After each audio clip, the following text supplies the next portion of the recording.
कहानी बुद्धिमान हंस। एक घने जंगल में एक बहुत ऊंचा पेड़ था।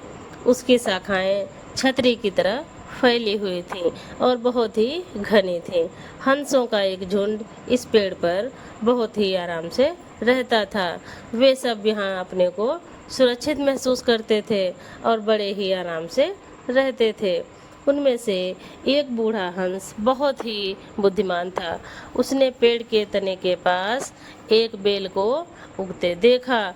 इसके बारे में उसने दूसरे हंसों से भी बातचीत की। बूढ़े हंस ने उनसे पूछा, क्या तुमने पेड़ पर चढ़ती हुई उस लता को देखा है? तुम्हें उसे जल्द ही नष्ट कर देना चाहिए। हंसों ने आश्चर्य से पूछा, पर अभी क्यों? यह तो इतनी छोटी सी है, हमें यह क्या हानि पहुंचा सकती है? मेरे मित्रों, बूढ़े हंस ने कहा, छोटी सी लता देखते ही देखते बड़ी हो जाएगी। यह हमारे पेड़ पर चढ़कर उससे लिपटती जाएगी और फिर कुछ समय बाद मोटी और मजबूत हो जाएगी। तो क्या हुआ? हंसों ने पूछा, एक लता हमें क्या हानि पहुंचा सकती है? बुद्धिमान हंस ने उत्तर दिया, तुम लोग समझ नहीं रहे हो। कोई भी बेल के सहारे पेड़ पर चढ़ सकता है। कोई बहेलिया चढ़कर हम सबको मार सकता है। हंसों ने कहा, ऐसी भी जल्दी क्या है? अभी तो यह बेल बहुत छोटी है। इतनी छोटी सी चीज हमें क्या हानि पहुंचा सकती है? फिर कभी देखेंगे। लता जब तक छोटी है तभी उसे नष्ट कर देना चाहिए। बुद्धिमान हंस ने सलाह दी।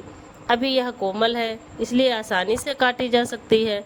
बाद में यह सख्त और मोटी हो जाएगी, तब तुम इसे नहीं काट पाओगे और किसी दिन यह हमारे अनिष्ट का कारण बन जाएगी। अच्छा अच्छा, देखेंगे, सब हंसों ने टालते हुए कहा।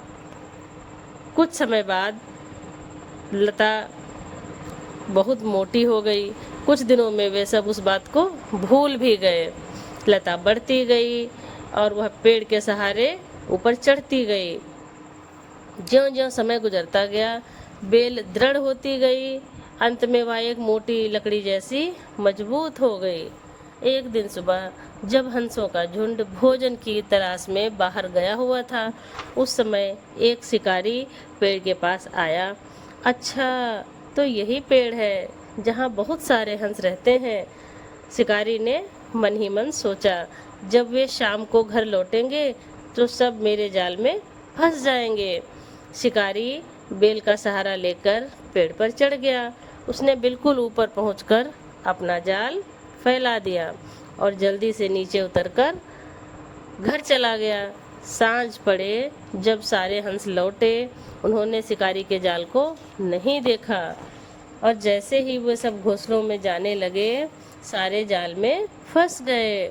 उन्होंने जाल से निकलने के लिए बहुत हाथ पैर मारे, मगर वे सब असफल रहे। वे सब चिल्लाने लगे, हमें बचाओ, हमें बचाओ, हम शिकारी के जाल में फंस गए हैं। ओह, अब हम क्या करें?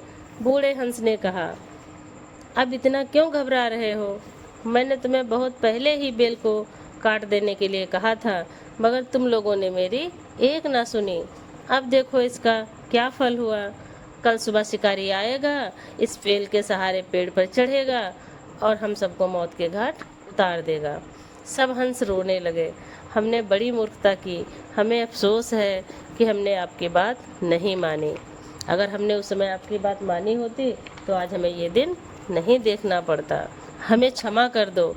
कृपया करके अब यह बताओ कि हम सब अपनी जान कैसे बचाएं? बूढ़ा हंस बोला, अच्छा तो ध्यान से सुनो कि हमें क्या करना चाहिए। बताइए, कृपा करके जल्दी बताइए कि हम क्या करें। सभी पक्षियों ने एक साथ कहा। बूढ़े हंस ने कहा, जब सुबह शिकारी आए तो तुम सब ऐसे दिखाना कि सारे मर चुके हो और बिल्कुल चुपचाप पड़े रहना। शिकारी मरे हुए पक्षियों को कोई हानि नहीं पहुंचाएगा। वह उन्हें घर ले जाने के लिए जाल से निकालकर एक एक करके जमीन पर फेंक देगा। जब वह आखिरी पक्षी को निकालकर फेंक दे तो सब जल्दी से उठकर उड़ जाना। सुबह बहेलिया आया और बेल के सहारे उस पेड़ पर चढ़ गया। उसने जाल में फंसे हंसों को देखा। उसे सभी पक्षी मरे हुए लगे। उसने एक एक पक्षी को जाल से निकाला और जमीन पर फेंकता गया। जब तक उसने आखिरी पक्षी जमीन पर नहीं फेंक दिया, तब तक सारे पक्षी दम साधे पड़े रहे। बहेलिया समझा कि वे सब मर गए हैं, लेकिन यह क्या, एकाएक सब जिंदा हो गए। सब के सब फड़फड़ाकर उठे और एक साथ उड़ गए। शिक्षा: हमें भविष्य के प्रति हमेशा सचेत रहना चाहिए। इस कहानी से हमें ये शिक्षा मिलती है और हमेशा अपने बड़ों की बात को मानना चाहिए, जिससे हम भविष्य में आने वाली अनेक समस्याओं से बच सकते हैं। धन्यवाद। Like, share and subscribe.